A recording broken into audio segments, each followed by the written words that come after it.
Miorim, do canal Alta Linguagem, critica Marcos Eberlin e este que vos fala. Boa tarde a todos. Eu não tinha intenção de gravar esse vídeo, mas várias pessoas me enviaram esse corte, dizendo que eu estou sendo criticado, difamado, etc., pelo canal Alta Linguagem. Então eu resolvi, pelo número de pessoas que pediram, fazer esse vídeo. Eu já deixo aqui claro desde o início que eu não quero comprar briga, eu não quero que essa discussão se estenda. Eu não conheço bem o pessoal do Alta Linguagem. Alguns anos atrás eles entraram em contato comigo, sugerindo que a gente fizesse uma live no canal deles. Eu disse que não me importaria de fazê-lo. Eles disseram que iam entrar em contato comigo um ou 2 meses depois e nunca o fizeram e ficou por isso mesmo, tá?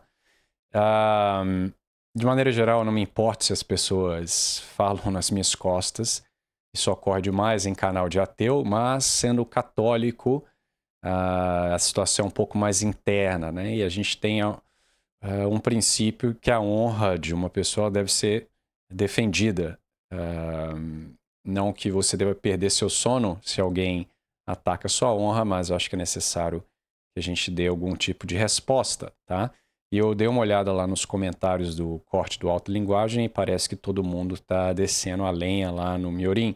Mas como eu disse, eu não quero que isso se estenda, não quero uma briga, eu não me importo com a opinião dessas pessoas, mas eu acho que é importante até para eles entenderem, porque claramente eles não entendem muito bem qual é a minha posição, tá?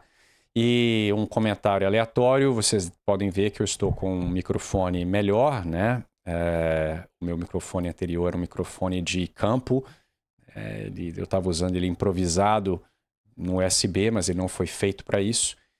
E eu estou tendo que segurar esse microfone porque não sei como é que chama em português, né? O braço do microfone ele vai chegar depois, talvez amanhã ou depois. Então hoje vai improvisado mesmo, eu segurando o microfone. Então vamos ver o que o Miorim tem a dizer sobre mim, vamos corrigi-lo nos aspectos aí que estão errôneos sobre a minha pessoa. Mas qual é a pira? Qual é a pira desse... O Erbelin, por exemplo, tipo, eu vi um negócio dos artigos lá que falaram que ele não fez aqueles artigos, que foi falcatrua, que tem denúncia, isso é verídico ou não é? Que eu vi lá tu falando com ele.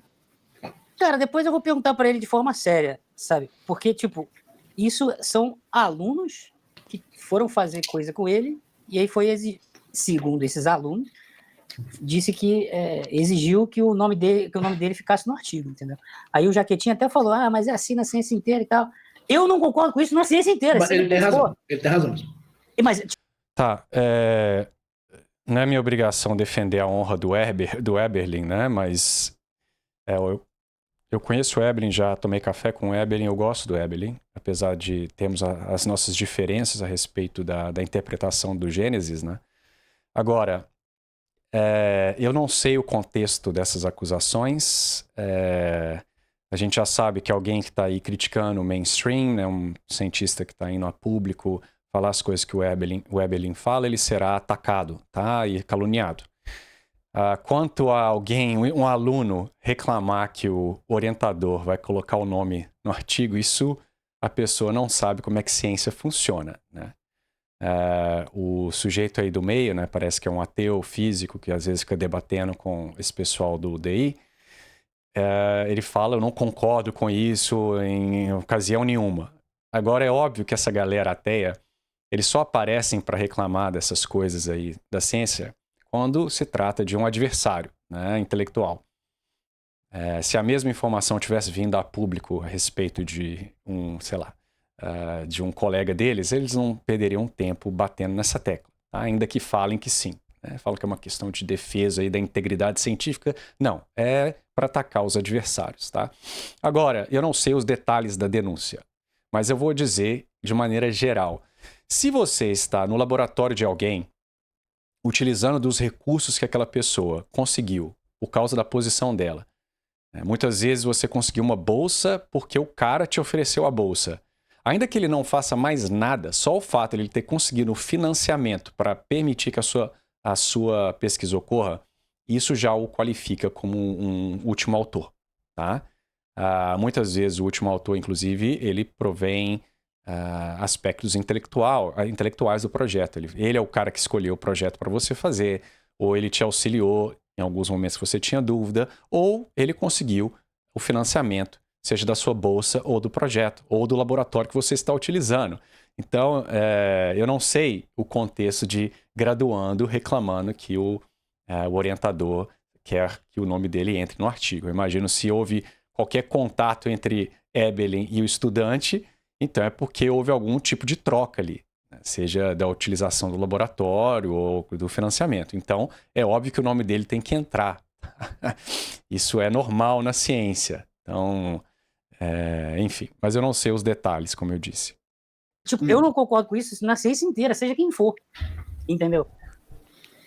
Porque ele fala como se eu tivesse que aceitar isso. Sendo que eu conheço uma porrada de gente que não aceita isso. Inclusive, mas é a única forma que você tem para publicar. Um exemplo muito simples. Eu fiz iniciação científica na UNB. Eu via muito isso. O professor era obrigado a ter 10 artigos no ano. Como que ele vai ter 10 artigos no ano? 8 artigos no ano? Não vai ter, pô. Tá ligado? Para ele se manter ali. Como chefe de departamento, por exemplo. Cara, olha só. Ele vai fazer isso usando, por exemplo, isso, coisas assim que são permitidas. Fiz pesquisa no congresso, que tinha que ter sido ele, fui eu que fiz, tá ligado? Tá, mas Tá, isso aí já é um outro problema, né? No Brasil, na vasta maioria dos lugares, existe uma questão de produtividade, né? Se você não produzir, o professor ele tem algum tipo de cláusula lá que vai terminar o financiamento dele ou o contrato dele, o que é que seja, tá? No Brasil isso é muito severo, tá? O professor universitário ele tem que ser, se ele é bolsista de produtividade do CNPq, nível tal, ele tem que produzir tantos e tantos artigos por ano, senão ele perde verba, o que é que seja. E aí você gera, de fato, um problema de pesquisadores, ou gerando pesquisas inúteis, né? O que eu já vi, o sujeito, por exemplo, está trabalhando com algum tipo, sei lá, ele faz um projeto em cima de uma proteína para descrever a proteína tal. Aí ele tem que produzir, sei lá, 10 artigos por ano, usando o exemplo do Miorin. Aí ele vai fazer exatamente o mesmo projeto, idêntico, só que só troca, sei lá, proteína. E fica fazendo esses trabalhos completamente inúteis só para gerar número, tá? Outros, esses que têm influência, eles vão sim colocar o nome dele em qualquer trabalho, tá? E aí é diferente, o sujeito não está dando nada em troca, ele não está trazendo dinheiro, ele não está trazendo o laboratório. Muitas vezes o que ele faz é simplesmente colocar o nome no projeto. Porque ele é um professor que tem, sei lá, o index lá, o H120, ele já publicou, sei lá, tem 20 mil citações, aí o aluno até de um outro departamento ter o nome dele no artigo vai aumentar a credibilidade do artigo, ele tem os contatos, etc. Aí já começa a ficar problemático, porque o cara ele não contribuiu nada intelectual, material para o projeto, ele contribuiu simplesmente o nome. E isso ocorre, eu já vi isso ocorrendo em universidades no Brasil, não só no Brasil, isso deve ocorrer em outros lugares também, e aí já começa um problema, tá? Mas isso é um problema sistêmico da academia, que há muitos e muitos anos não se importa com qualidade de artigo e sim com quantidade, ok? Não é todo lugar, óbvio que tem universidades que não vão ter as mesmas cláusulas que tem aí no Brasil, nas federais do Brasil, mas isso é um problema sério, tá? Eu ainda acho errado. Mas a faculdade existe, estudante. E tem várias pessoas no mundo inteiro, porque isso não é só no Brasil. Não, mas eu concordo, eu nem tenho proposição isso daí, mas o que eu entendi da tua discussão com ele é que vocês estavam falando que, eu vi lá tu falando que, eu vi o pessoal também, mas tu só fez uma afirmação, não foi que nem o resto do pessoal, que outros canais que estavam criticando o Eberlin estavam falando que ele conseguiu assim, porque ele forçava os alunos e era falsificado, esse nome dele. Sendo que isso é uma conduta padrão na academia. Eu não tenho posição se é certo ou se é errado, não tenho posição sobre isso, mas é porque se as pessoas estavam detratando ele por isso, sendo que todo mundo faz isso, inclusive as pessoas que esses caras acham que são grandes cientistas, então ficaram elas por elas, tá? Não sei. Isso chama simplesmente hipocrisia, né? E tem que tomar cuidado, né? Esse pessoal acusando de falsificação, isso aí é crime, né? Então ele tem que provar que o Eberlin fez as coisas que ele está dizendo. O Eberlin pode processar essa galera, inclusive, né? Então, hoje em dia o pessoal acha que pode falar o que quiser e fica de boa, né? Eu poderia ter processado muita gente aí no universo ateu, mas é muito trabalho e às vezes eu acho que é melhor deixar essa galera ficar vomitando que eles acabam atirando no próprio pé, sabe? Mas, teoricamente, esse tipo de acusação é muito séria, tá? Então, mas percebe que são duas discussões? Sim, sim. Eu acho que é por causa de como o pessoal... A questão é, você é chefe de um laboratório. Peraí, deixa eu mudar um negócio aqui. Eu sou chefe de um observatório, Uhum. beleza? De uma universidade. Daí, qualquer um que queira usar o observatório onde eu sou chefe, eu vou exigir que meu nome esteja como coautor na pesquisa da pessoa, sem ter contribuído. Isso não é errado? É. É errado, ponto final. Mas isso acontece não só com o Evelyn. Depende, né? Você contribuiu com o material da pesquisa. Se a pesquisa ela não poderia ter ocorrido sem a sua contribuição, né? No caso aí do observatório, então qual o problema? Eu vou submeter um artigo para publicação agora em que um grupo lá acho que é Suécia, a única coisa que eles fizeram foi fazer uma análise de isótopo de carbono. Só isso, tá? E eles vão entrar de autores. Eles exigiram que, tudo bem, a gente faz a análise do isótopo, mas vocês têm que colocar a gente de autor. Pode ser autor lá no último na lista. Tem pessoas que, sei lá, tem um técnico que ajudou você a sequenciar o DNA lá, ou extrair DNA. É algo assim, muito mecânico. Não há algo super intelectual, você pode treinar um graduando para fazer. Tem pessoas que não querem. Ele está sendo pago para ser técnico, ele não está nem aí se entra em artigo, não entra em artigo. Ele, se quiser, você coloca simplesmente um agradecimento lá no final, no acknowledgements. Agora, tem pessoas que não. Às vezes parte até da iniciativa do próprio pesquisador, líder. No meu caso, uma graduanda, uma interna, né? No Brasil, sei lá, seria... O que seria? Que é internship? Seria iniciação científica, sei lá. Ela ajudou no sequenciamento, ela nunca pediu para ser incluída e eu resolvi incluí-la. Eu falei, olha, vou colocar você na lista de autores, tá? Ponto. Então isso é conversado. Se o sujeito falou desde o início para usar o meu laboratório, eu gostaria de fazer parte ser colocado na pesquisa, então você tem a opção de falar, não, eu não quero, não acho que é justo, então não vou usar o seu laboratório, o seu observatório e vai para outro lugar. Simples assim, tá? Tá? Supostamente, segundo as pessoas que falaram isso pra mim. Mas isso acontece no mundo inteiro. Mano, a academia tem um monte de putaria também, velho. Por que você é obrigado? Não tem como. Se você é obrigado a fazer, cara, você vai fazer. Então, eu acho isso errado, muita gente também acha errado. Tipo, um exemplo muito simples. Muitas vezes atrelam coeficiente de produtividade para verba. Sim. No Brasil é assim. Isso quebra. Quanto mais publicação, melhor. No Brasil é assim. Porque aí o cara se sente obrigado a publicar. Entendeu? E assim, uma coisa que eu acho que acontece muito nesse ramo, cara, e isso é feio, velho, mas acontece, é que pessoas que de alguma forma têm a publicação em outros assuntos utilizam do seu prestígio científico para opinar em outras coisas. Por exemplo, claro, acho que o mais claro é o Dr. Romulo. O Dr. Romulo não tem publicações sobre o que ele fala. Né? Então, o Miorim, você fica falando de economia o tempo inteiro aí no seu canal, até onde eu entendo. Você tem publicação sobre as coisas que você fala? Você está opinando agora sobre ciência. Você tem formação científica? Você tem artigo publicado para opinar sobre como é a questão da produtividade na academia? Então, o indivíduo ele precisa, para fazer um comentário, ele precisa publicar. Eu discuto evolução no meu canal, em 90% dos casos.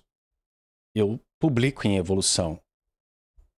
Então, eu não estou falando sobre a minha área de pesquisa, mas vamos ver o que ele vai dizer. Agora, ele trouxe meu nome completamente do nada, né?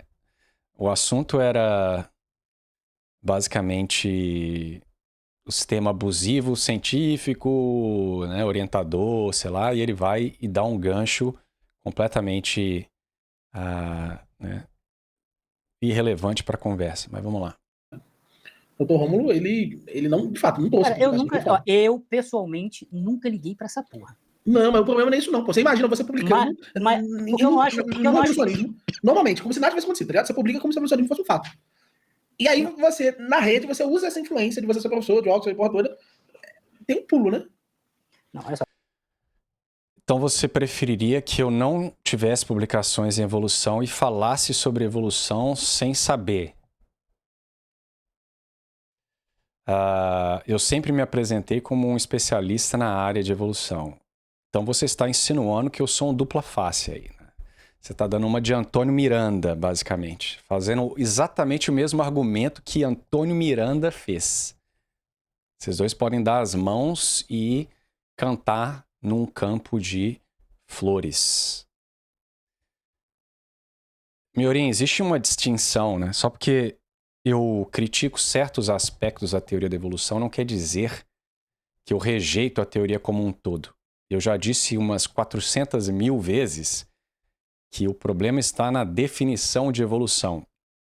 Se evolução é definida como variação na frequência alélica ao longo do tempo em uma população, então evolução é um fato, é observável. E eu trabalho exatamente com isso, ok? Antes olhando a nível fenotípico, hoje olhando a nível genético, tá? Agora, se a minha crítica eu não acho que aquilo que é considerado fato pela academia pode ser extrapolado para explicar transformações a nível de, por exemplo, ave a partir de dinossauro. Tá? Isso não é só eu, não, Miorim. O número de dissidentes dentro aí do neodarwinismo cresce todos os dias. Você tem todo o pessoal aí do Third Way of Evolution, você tem o pessoal da síntese estendida, pessoal principalmente do Evolutionary Development, que afirmam categoricamente que microevolução acumulada não pode causar macroevolução, que é necessário um panorama completamente diferente, um novo paradigma.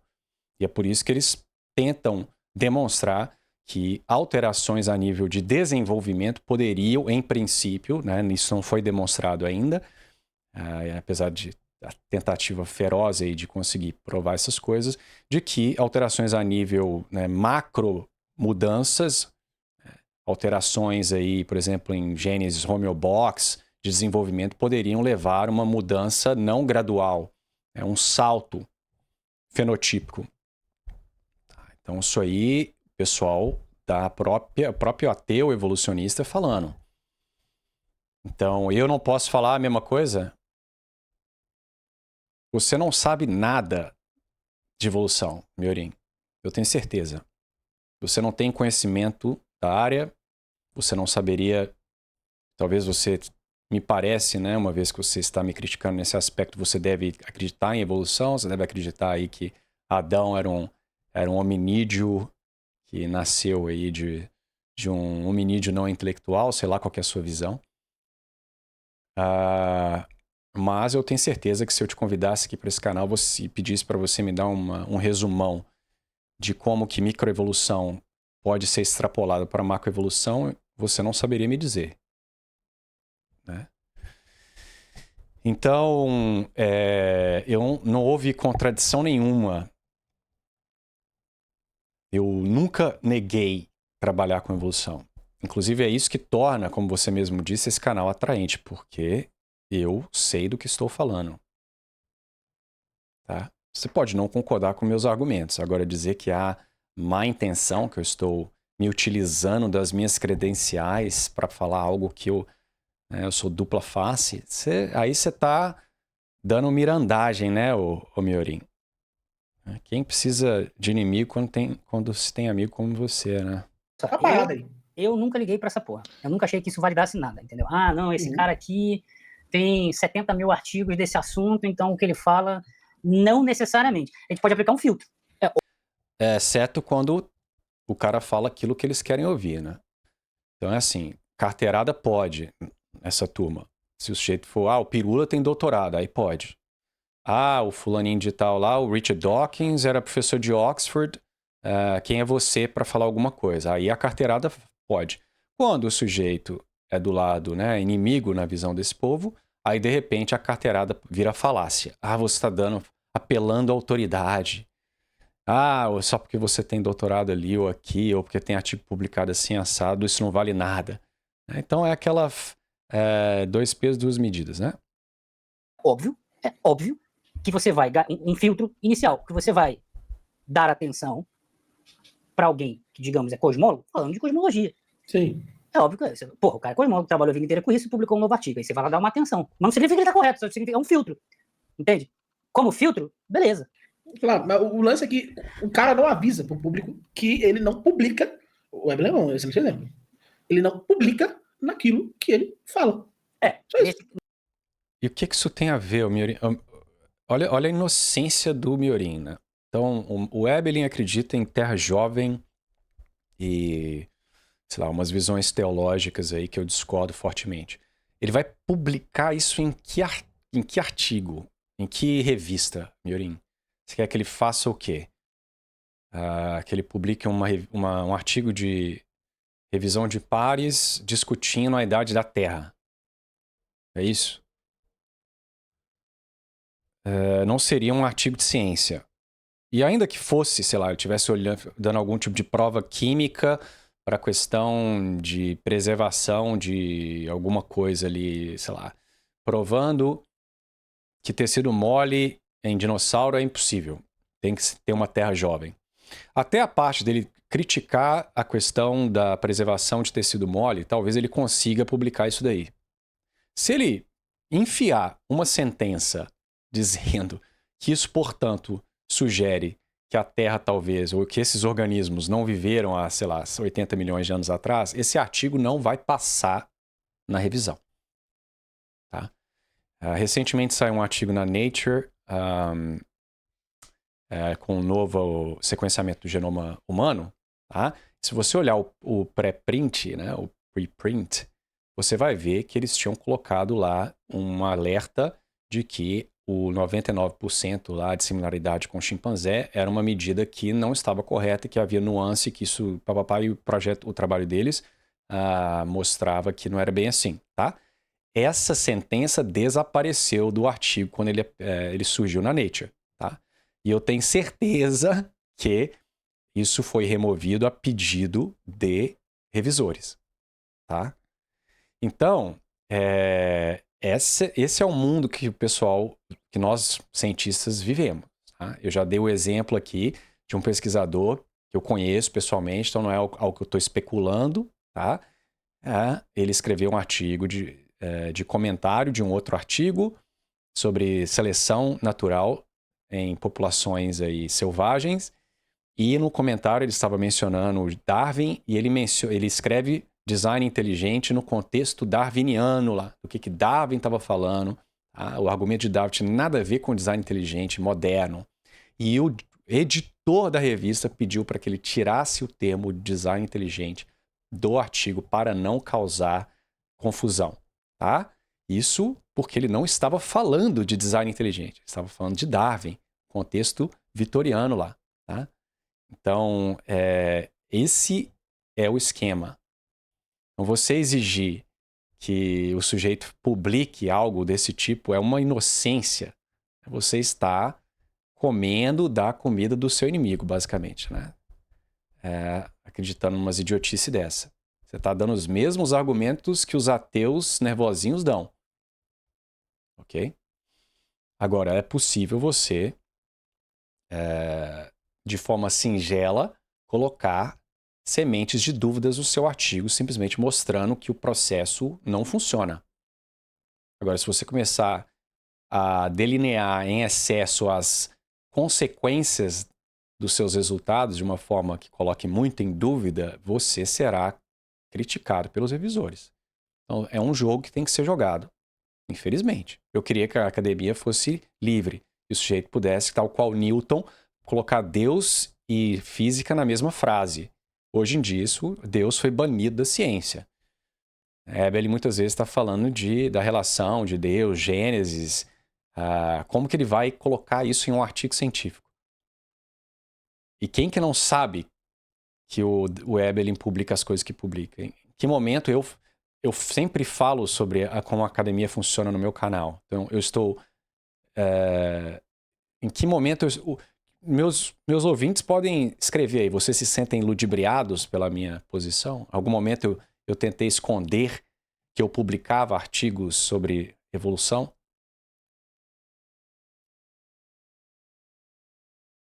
Então, são críticas infundadas, né? Qual o objetivo dele com essas críticas? Vai saber, né? Nesse caso, sim. Mas a minha crítica é essa. Tipo, eles vivem falando de design inteligente, mas não fazem nenhuma publicação disso.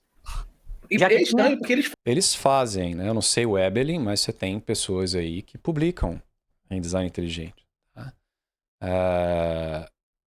Alguns em revista mainstream, tem o o Douglas Axe, e você tem um cara em Estocolmo, o Ola, que já publicou artigos sobre tempo de espera, de mutação, em artigo mainstream.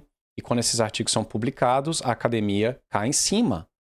Tá? Teve um artigo recentemente, acho que foi na Scientific Reports, que eles falam que o cérebro basicamente é um computador extraordinário e que tem que ter um input de inteligência ali. Não sei até se eles usam o termo Deus. A academia caiu em cima da Scientific Reports por ter deixado esse artigo passar. Né? O Richard Steinberg, lá acho que era no Smithsonian, ele, só por ter deixado passar um artigo do Mayer, que é um cara do design, tá? Ele deixou passar o artigo para revisão, o artigo foi aceito, o artigo foi do Mayer, foi revisado por pares estes que não eram da comunidade do design, tá? E não viram problema nenhum com o artigo. O Smithsonian, o pessoal caiu em cima do Smithsonian, e o Smithsonian destruiu a carreira do Steinberg. Tornou a permanência dele no Smithsonian impossível. Tá? Inclusive, ele processou o Smithsonian depois. Eles basicamente fizeram de tal forma a colocá-lo numa situação que ele tinha que basicamente se demitir. Eles tornaram a vida dele impossível. Então, o que o Miorin quer? Veja o ataque. E aí, você tem, por exemplo, a Biocomplexity, que é uma revista de peer review que foi criada pelo pessoal, por exemplo, do Axe, essa turma, que aceita qualquer artigo, não só, inclusive eles já tiveram artigos por exemplo, do Michael, de pessoas que nem religiosos são, agnósticos, esqueci o nome dele agora. Eu sempre penso Michael Davis, mas não é Michael Davis o nome. Se o sujeito, por exemplo, o Ebelin, publicar um artigo na Biocomplexity que tem peer review, e às vezes os revisores não são necessariamente da comunidade do DI, e esse artigo está inclusive anexado lá nos Scopus, talvez, pelo menos ele aparece no Google Scholar, se não me engano.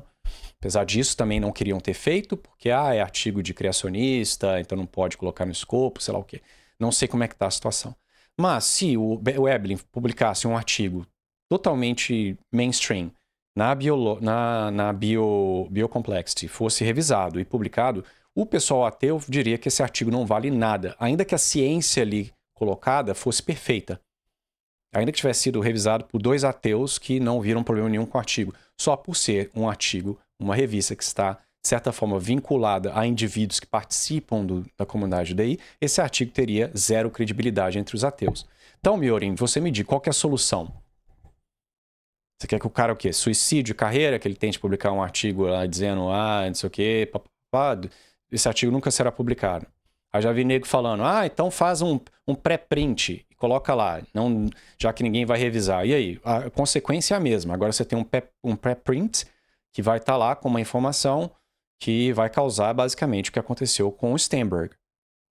A sua instituição vai ficar caindo em cima do sujeito, porque você vai ter que colocar suas credenciais lá, do mesmo jeito. Então, se vocês acham ruim que o pessoal do DI ou pessoas como eu não publicam certos aspectos das coisas que elas acreditam, então reclamem com a academia científica, que não é livre. Reclame com o lobby ateu materialista que existe dentro da academia. A revista Nature foi criada para promulgar o materialismo, principalmente o darwiniano. Então, o problema não está com a gente, meu filho. O problema está com a academia. Vocês que estão fora dela talvez não percebam isso. mas qualquer pessoa que está dentro sabe. Né? Você conversa com indivíduos até que discordam de você, no 1 a 1, eles são muito mais abertos. Quando é num congresso, a coisa muda. Você conversa com pessoas aí do alto escalão, que são centenas e centenas de publicações em evolução, você conversa com eles inclusive, eu conheço um pesquisador, conheceu com um cara que é especialista em fotossíntese, ele é evolucionista, ele escreve como talvez a fotossíntese tenha surgido. Aí ele foi conversar no 1 a 1, talvez depois de um congresso, perguntou o que ele achava, como que teria evoluído, deu algum exemplo lá, como é que ele acha que isso aqui surgiu. O cara admitiu, falou, cara, olha, na real, eu não faço a menor ideia como que a fotossíntese poderia ter surgido. Não me parece que seja algo que pode ter surgido por processos materiais. Tá? Ficou ali short, né? Quase falando, basicamente, deve ter sido algo divino, mas não falou. Então é isso, os pesquisadores morrem de medo de falar a verdade, né? Já teve aí ateu mandando mensagem para minha ex-universidade, dizendo, olha aí ó, as coisas que o cara fala, não vai dar em nada, né? Mas enfim, tentou, né? Então, é o mesmo pessoal que te exige publicação, mas quer te denunciar pelas suas ideias. Então, Miorim, por favor, me dê a solução para o problema aí. Fala para mim. Você que só palpita sobre aquilo que entende. Falam de quanto eles publicam, tá ligado? E eles são, de fato, no caso do Dr. Romulo e no caso do Evelyn, eles são pessoas que publicam muito. Eles são bons pesquisadores das suas áreas, tá ligado? Só que eles usam o fato que eles são bons pesquisadores nas suas áreas para sustentar a autoridade que eles teriam naquela. E aí eu acho que é um pulo, tá ligado? Mas aí tem um problema aí também. Mas você quer que eu faça o quê? Que eu não deixe de ser uma autoridade? Qual que é a sua acusação, exatamente? O que eu tô ganhando com isso? Para ser o dupla face que você me acusa de ser? Qual é a minha intenção aqui? Dupla. Ganhar seguidores no YouTube? Isso me agrega o quê? Exatamente. Ter muitas publicações não significa que você seja um bom pesquisador se você for o chefe do departamento que exige que todo mundo faça pesquisa, no caso entendeu? É complicado, sim. Mas o lance é, tipo, de fato tem essa parada. E o caso do Evelyn tem uma coisa emblemática, o El até me lembrou aqui no chat, que ele tem publicações que refutam o que ele fala na internet. Aí o argumento dele é que na época que ele era evolucionista, não sei o que, um artigo novo. Entendi. Aí isso fica meio... Eu vi o Jaquetinha falando que tem que botar isso pra ser aceito, não sei o que, tem essa não, pode ser que eles né? sintam essa parada, tá ligado? Pode ser que eles sintam que eles precisam trazer. Mas e eu não acho que isso desmerece os argumentos dele, tá ligado? Eu só acho que é desnecessário. Mas olha só, eles poderiam... Esse que é o mais bizarro. Eles falam que tem que ser assim pra ser aceito, não sei o que, não sei o que. Tá, cadê o rascunho? Não tem. Por que não faz um rascunho? Entendi. Então o rascunho que ele tá chamando seria o preprint. Então ele deu exatamente o argumento que eu mencionei, né? Não sei no caso do Evelyn, uma vez que ele tá numa colégio adventista, numa universidade adventista, ele é talvez o chefe do departamento, então ele pode falar o que ele quiser. Agora, você tem pessoas que estão no começo de carreira, estão em universidade mainstream, você não pode, principalmente se você não é o chefe, você não pode simplesmente publicar o que você quiser. Você precisa de autorização do seu superior. Tá? Principalmente dependendo se você é um graduando, universidade. Enfim, tem vários problemas aí. Não é simplesmente escreve um artigo e coloca no preprint. Por causa da questão da perseguição e do assassinato de carreira que ocorre, que eu acabei de escrever, o Sternberg sendo um exemplo emblemático desse tipo de coisa, tá? E sendo que ele nem foi o cara que escreveu o artigo, ele simplesmente deixou passar para revisão um artigo que a comunidade não gosta, né? Até o Hindenburg não faz isso? Ele não publica no próprio site dele? Nem isso eles têm.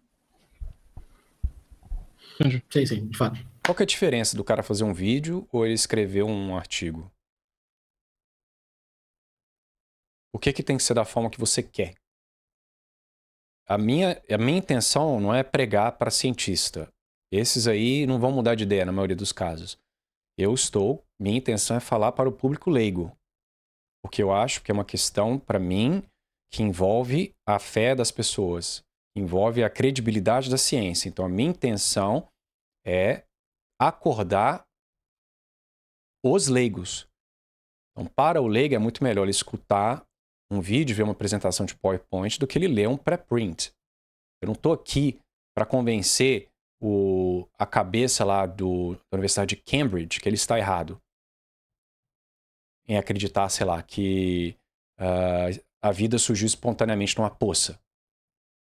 Essa galera já tá muito comprometida com né, com a cabeça enfiada já. Então, por que eu tenho que combater a batalha do jeito que você quer que eu combata, sendo que você é meu inimigo nessa batalha? Você quer que eu coloque os meus exércitos da forma que você quer, como você faria? Eu não entendo isso. As pessoas são muito chatas, né? Entende? Essa discussão de vocês aí com eles, aí eu nem tenho opinião. Eu sei que o Jaquetinha, por exemplo, eu vejo muita coisa estranha que ele fala, mas... A minha discussão, o meu embate com eles não é nem design inteligente, cara. Poderia ser, mas nem chega no design inteligente. A minha discussão com eles é Terra Jovem, que é um caso particular. Não, mas o Dr. Romano não é Terra Jovem, não, né? O Evelyn, o Jaqueta, o Adalto, que morreu. Não sou, não. Né, faleceu. Bom, na época ele estava vivo, fazendo debate com a gente lá no Vilela. Os 3 são Terra Jovem. Sim. Então, eles têm que quebrar tudo que você conhece de ciência estabelecida. Você quebra a geologia, você tem que quebrar a astrofísica, você tem que quebrar a química, você tem que... É um monte de coisa que você tem que quebrar, velho. Pra encaixar tudo, o universo, o mundo, tudo tem 6 mil anos, entendeu? Então, eu acho que o Rime nem conhece o Dr. Romulo, conhece? Não conhece. Não sei quem é que vocês estão falando, não. Sabe não? Acho que não. Tem canal no YouTube? Tem canal no YouTube. Ele é contra a evolução. Ele é... Mas não sei quem é, não. Olha como ele fala, né? Eu sou contra, eu tenho minhas dúvidas a respeito de aspectos da teoria. O que para a vasta maioria das pessoas é o aspecto mais importante.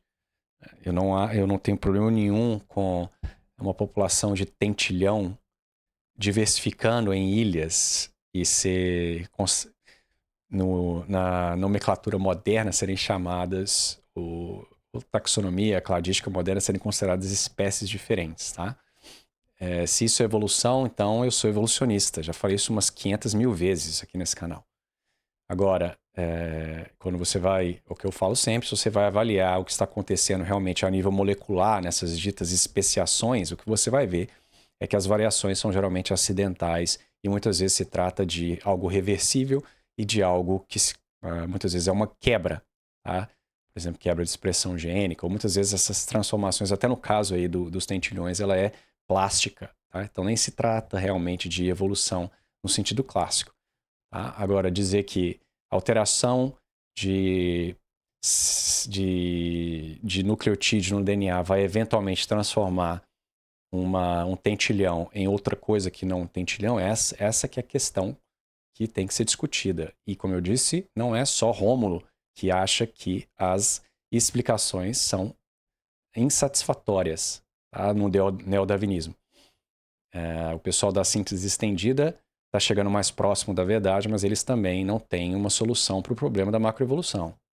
Esse negócio de macroevolução é só o acúmulo de microevolução. Isso é coisa de ensino médio que os idiotas aí de comentário de YouTube ficam repetindo sem nem entender o que se trata a discussão, nem as nuances e as dificuldades de se explicar a macroevolução com a microevolução. O pessoal não sabe nada, né, dos debates acadêmicos, mas já tem certeza que é assim que a coisa acontece, entendeu? Então, é isso que eu trago para o canal, que a coisa não é o que...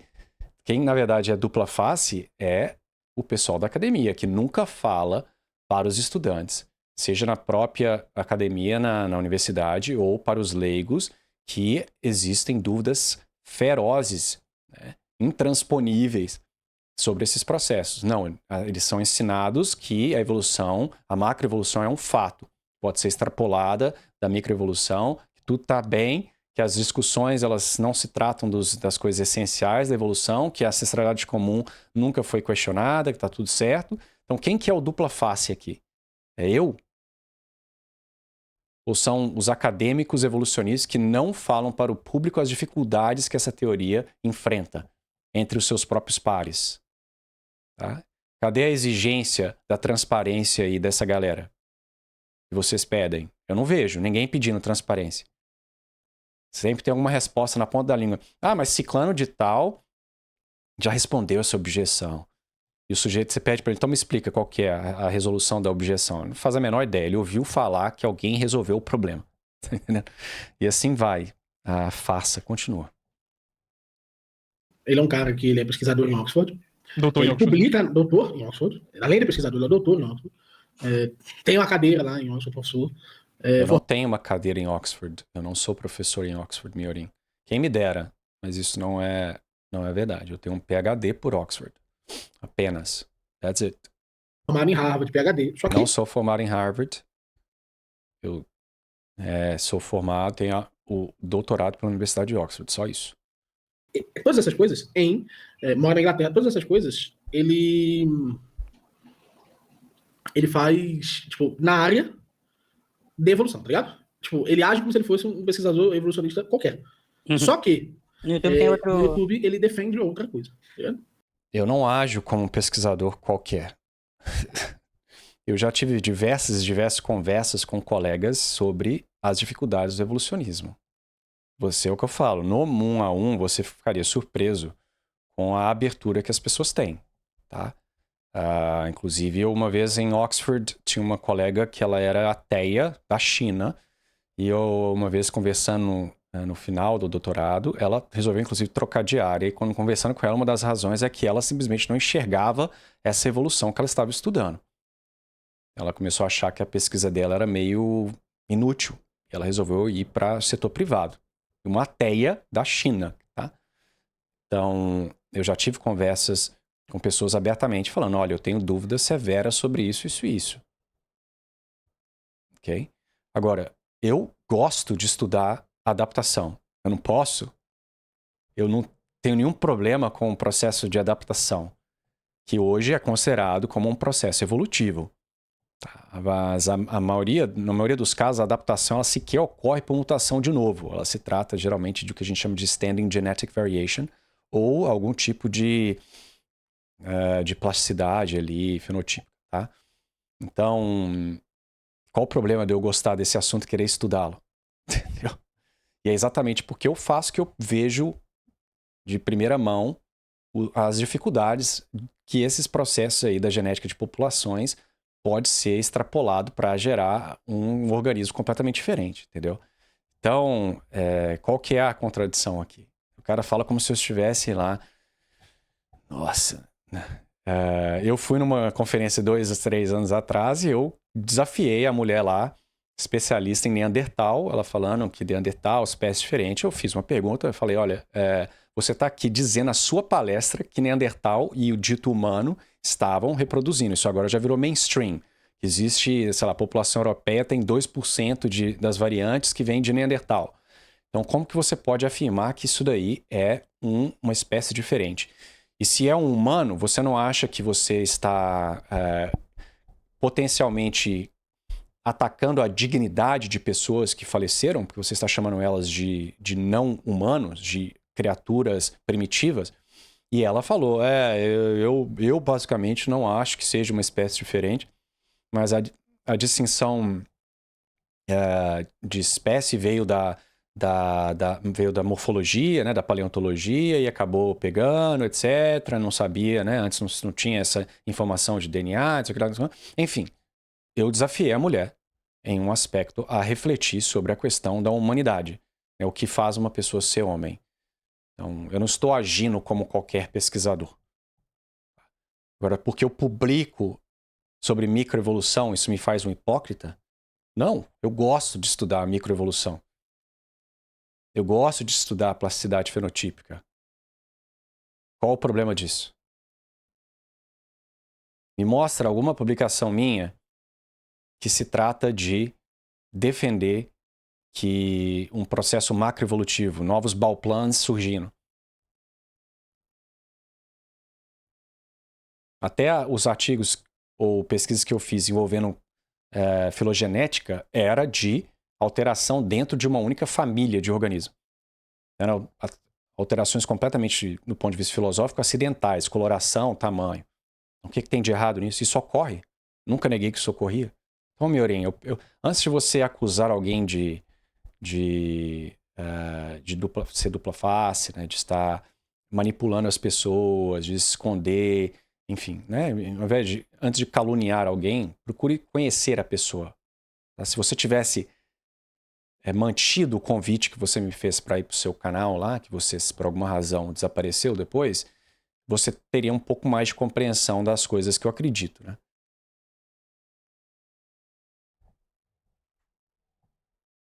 Mas de qualquer forma eu agradeço os elogios que você fez, tá? Eu não tenho...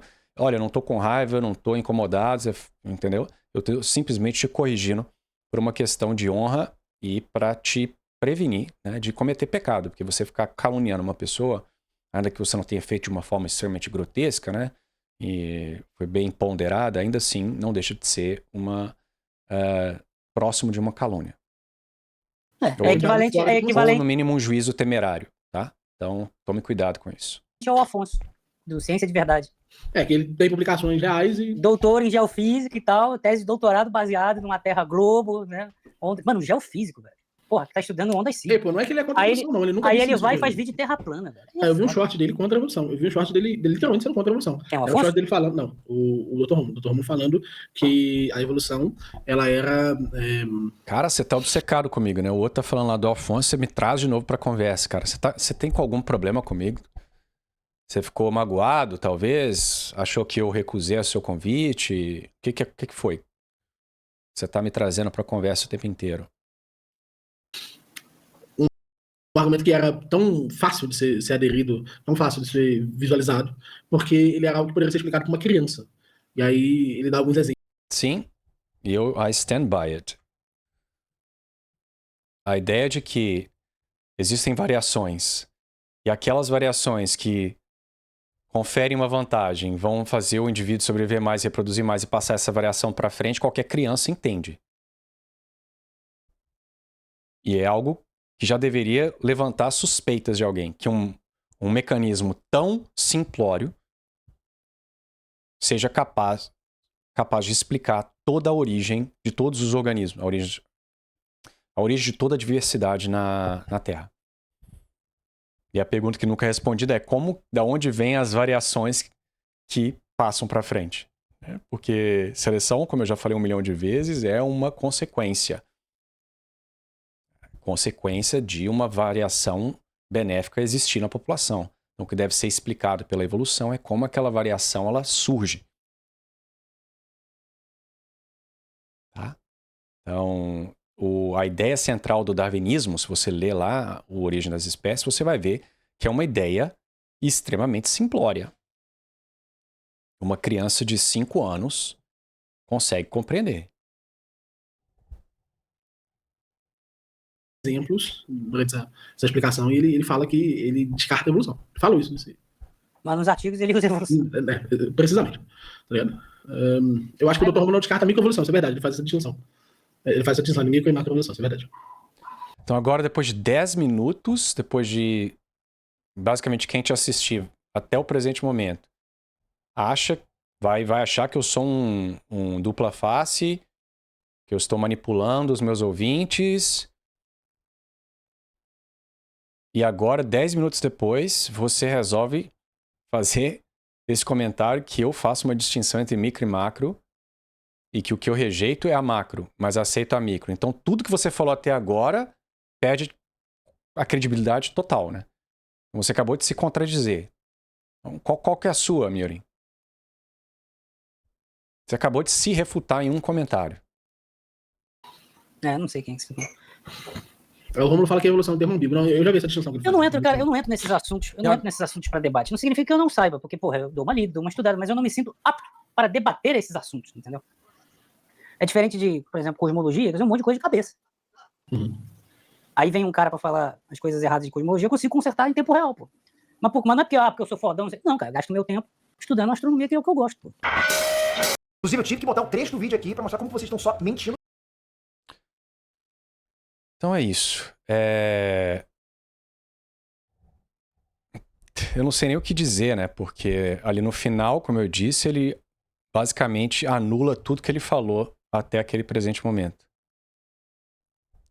Então é isso, Miorin. Eu não tô chateado com você, não. Se quiser de novo me convidar para conversar, eu não tenho problema nenhum de fazê-lo. E aí você pode perguntar as dúvidas que você tem, mas eu sugiro que para o futuro, para você não cometer juízo temerário, que você busque compreender o indivíduo que você está criticando. Se você tiver alguma dúvida, você pode procurar. Você tem meu WhatsApp. Você poderia ter me perguntado o que você realmente acredita. Ou se você me interpretou de forma errada, isso pode acontecer. Então você pergunta, é isso mesmo? Você faz isso? E eu teria o prazer de te informar. Então, mais uma vez, eu te perdoo, tá? Pelos primeiros 10 minutos do seu vídeo. Eu agradeço pelos elogios que você fez. Até um pouco exagerados. Algumas coisas que você falou não são verdadeiras. Eu não sou professor em Oxford. E é isso. Eu espero que você aprenda mais sobre evolução. Eu poderia muito bem te ensinar alguma coisa. E aí você, quem sabe, entenderá a dificuldade de extrapolar a microevolução para a macroevolução e verá que não há contradição nenhuma um indivíduo ser crítico do processo macroevolutivo e ainda assim ter uma atração ao estudo da microevolução, ok? Então é isso. Tenham um excelente sábado a todos. Uma feliz festa de Pentecostes. Amanhã não, Pentecostes já foi, né? Amanhã é what? Olha eu aqui, né? Me confundindo com as festas. Vou dar uma pausa aqui, porque eu me confundi todo. Peraí. Trindade. Gosh. Não, que feio. Foi feio isso daí, né? Mas como eu não edito o vídeo, vai ficar por isso mesmo. Trindade. Tá? Hoje foi a vigília da Trindade, lá, o último sábado de Pentecostes. Inclusive, nós fizemos uma passeata contra... em frente uma procissão do Sagrado Coração de Jesus, na frente lá do cônsul, né?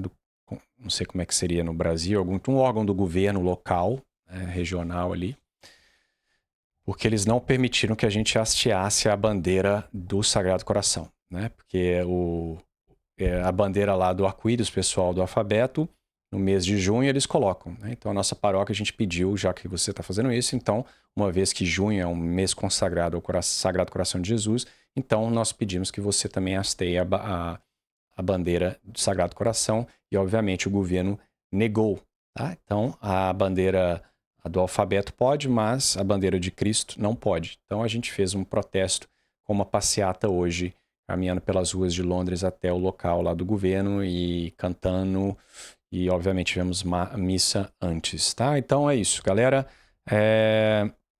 Se vocês quiserem contribuir para o pagamento disso daqui, eu aceito doações, né? Eu não preciso de um microfone.